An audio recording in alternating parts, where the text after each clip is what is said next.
अभी हमने सीईसी आसाम को जो हमने मुख्य चुनाव आयुक्त दिल्ली को ज्ञापन सौंपा था उसकी प्रतिलिपि दी है और हमारी मांग है कि जिस तरह से चुनाव को प्रभावित करने का एक हताश पार्टी के नेता हेमंत बिश्व शर्मा प्रयास कर रहे हैं, खुले मंच पर धमकियां दे रहे हैं हमारे अलायंस पार्टनर को, कह रहे हैं कि एनआईए इन्वोक कर देंगे, उनके पास एविडेंस है।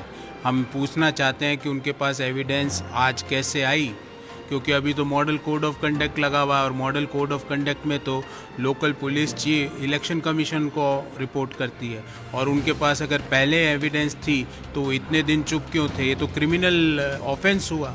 तो हमारा ये मानना है कि उन्हें तुरंत प्रभाव से चुनाव लड़ने के लिए अयोग्य डिस्क्वालीफाई घोषित किया जाए, नंबर 1।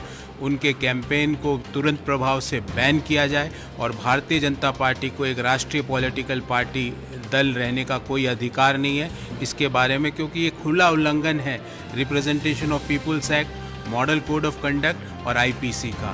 तो हमने सारा एक बड़ा प्रतिवेदन दिया है।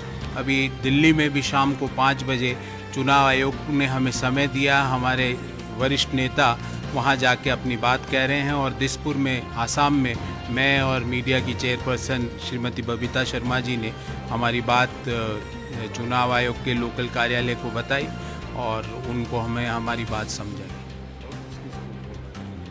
क्या जी, हमने ये मांग की है कि जिस तरह से वो जो हमारे अलायंस पार्टनर हैं, हंगरामा जी के लिए बोल रहे हैं कि उनको एनआईए में अंदर करवा देंगे, कैसे वो बोल रहे हैं मेरे पास एविडेंस है। ये एक पूर्व मंत्री के बयान है। मुझे तो आश्चर्य आता है कि पहले चरण के मतदान के बाद उनमें इतनी हताशा आ गई कि उन्होंने घुटने ही टेक दिए। पहले गलत जुमलेबाजी के एडवर्टाइजमेंट किए, भ्रामक एडवर्टाइजमेंट किए, जब उससे भी बात नहीं बनी तो अब इस तरह की धमकियां दे रहे हैं, ब्लैकमेलिंग कर रहे हैं। ब्लैकमेलिंग और धमकियों से आसाम की जनता वोट नहीं देने वाली। आसाम की जनता ने आपको 100 में से 3 नंबर दिए क्योंकि आपने 25 लाख नौकरियों का बोला और 80,000 डिलीवरी दिया। तो 3 नंबर वालों को स्कूल्स में फेल नहीं किया जाता, स्कूल से बाहर निकाल दिया जाता है और आसाम की जनता ने दिसपुर से भारतीय जनता पार्टी को बाहर निकालने का निर्णय कर लिया है। पहले चरण के जिस तरह से 80% मतदान हुआ, जो रिपोर्ट्स हमारे पास आ रही है, लोगों का बम्पर विश्वास हमारी 5 गारंटियों के प्रति है और हमने आज सारा पॉइंट बाय पॉइंट के कौन सा clause model code of conduct का, कौन सा clause representation of people's act का, कौन सा क्लॉज आईपीसी का उल्लंघन हुआ है और हमने मांग करी है कि हेमंत बिश्व शर्मा को चुनाव लड़ने के अयोग्य तुरंत घोषित किया जाए।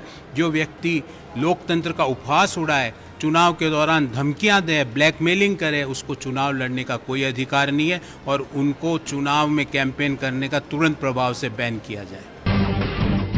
जब टूटती है आस, जब थकती है सांस, जब रूठते हैं अपने, मुंह मोड़ता है जमाना, जब अंगड़ाई लेता है संकल्प, फिर बनती है कहानी, बनते हैं अनमिट निशान।